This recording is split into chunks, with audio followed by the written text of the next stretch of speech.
Hi, this is Marjory Wildcraft, and I know you've asked me so many times what seed companies do I recommend and all about seeds. And today I'm in Missouri, outside of Mansfield, Missouri, at Baker Creek Farms with Jere, who's the owner of Baker Creek Seeds.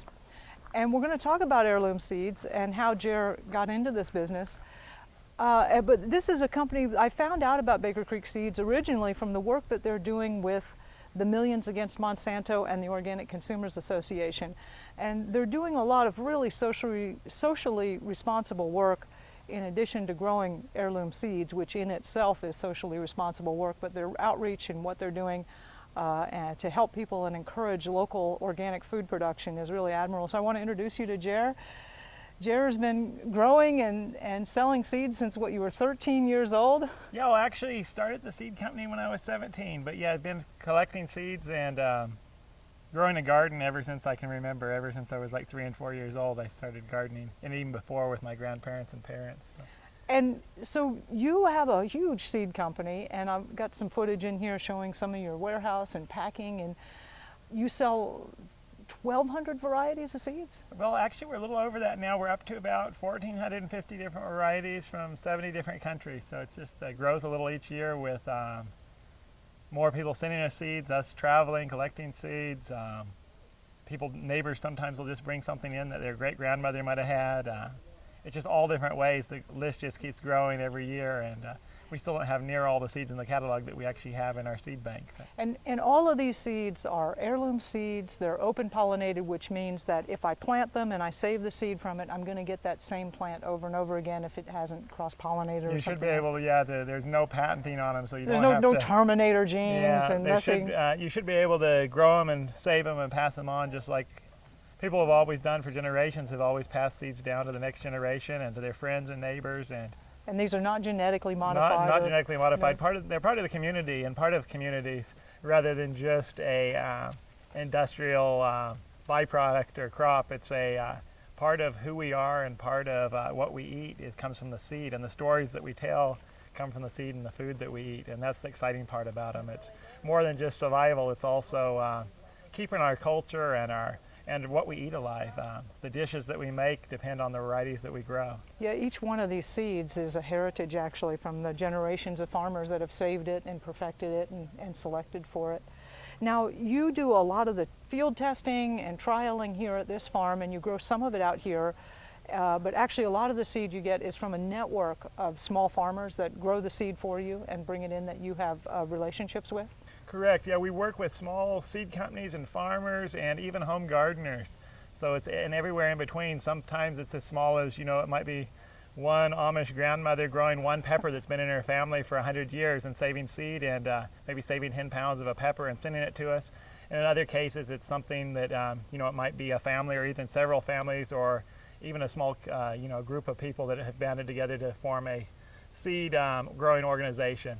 Well, that's neat because that ties into another topic I wanted to bring up is so many people are starting to get a little bit of land or maybe they have a big backyard and they're saying, how could I generate a little bit of side income? And seeds that's a viable way to make a little bit of extra money, right? Especially It is if, depending on like all farming on the weather and so yes. forth and your ability to, grow the produce and save the seed.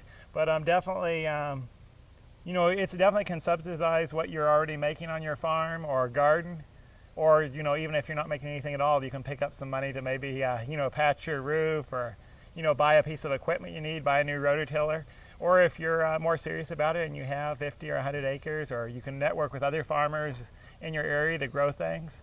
You can actually make a full-time living, or even start your own either seed company or seed growing, kind of more of a wholesale seed company. You can either. Right.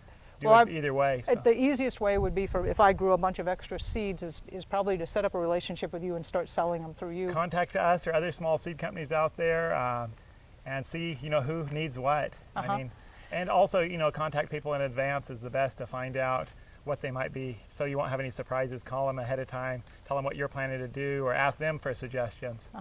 And so if I get into seed growing, to kind of give people a little bit of expectation that maybe don't know anything about this, the most difficult part of the whole process of growing the seeds and getting it to a wholesaler is as you were saying, was cleaning the seeds. That's actually the most time-intensive manual part of it. For most people, that's probably depending on the crop too, for most people that's probably the most time intensive, and also depending on the climate where you are, it can be a challenge. If you're in a climate that's too cold or too short for certain crops, or too hot for certain crops, or too wet or too dry, all of those things come into play as well. Right. But the first year or so, it's like anything else in farming, you need to experiment and see what you can produce successfully, and experiment and make sure that you can isolate your crops, make sure your neighbors aren't growing zucchini right over the back of the fence and you're also growing it for seed, cross-pollination, 10 feet away. All those kind of things you need to look into and research and figure out the crops you're growing and what's required for isolation. I always find, and so forth. I always find that the foods that I love to eat the most are the ones that grow the best for me. So that's probably a good place to start, right? Is your favorite? Yeah, start with the things that you like and things that do well in your area. And there's lots of different things that you can grow in time, but the biggest challenge is saving the seed and isolating the seed, which both are easy to overcome, but they both take a lot of planning, and so you got to be a little bit creative, or you have to buy expensive machinery. So. Now, I'm sure this changes from year to year, but are there any particular seeds that you're like, I've always need these seeds if you want to grow these? These are in demand, tomatoes or corn, or is there anything in particular that always stands out as, we'll probably always buy this from you if you grow it? Probably the things that we need the most are the things in general that are the hardest to keep from crossing, like melons and squash. Although we have a lot in the catalog, there's always more varieties that we're looking for growers to grow. Which is also the worst for the growers because they have to be, in some cases up to a half-mile away, a quarter to a half-mile away from another patch of melons. A greenhouse would also isolate They can also do in greenhouses, hoop houses. Again, it brings a whole other set of challenges, though, right. How to pollinate some of the crops and whether they'll get too hot or not. So there are farmers though, that grow inside hoop houses, all over, that are, somewhat successful, but again, it adds another cost to the whole production. Wow. Well, can you go ahead and give people your website or how to contact you if they're they interested? Can contact us on Facebook, or our website is rareseeds.com, or just Google us or look us up on any search engine. Rareseeds.com, Baker Creek Seeds? Look for Baker Creek or Heirloom Seeds or any of that. You'll find us on the internet. And we'd always love people to stop in and visit here at the place too. So. Oh, the farm is beautiful. Definitely come by if you're in Missouri, South Central Missouri. This is a wonderful space, and I'm going to get you some. Here's a pan of just their seed store, and I'm probably going to go broke right now, right after we get done with this video, buying stuff. Jere, thank you so much for your time. It's great having you. Likewise, and we'll get together and do some more at another one. That'd be great. Thanks a lot.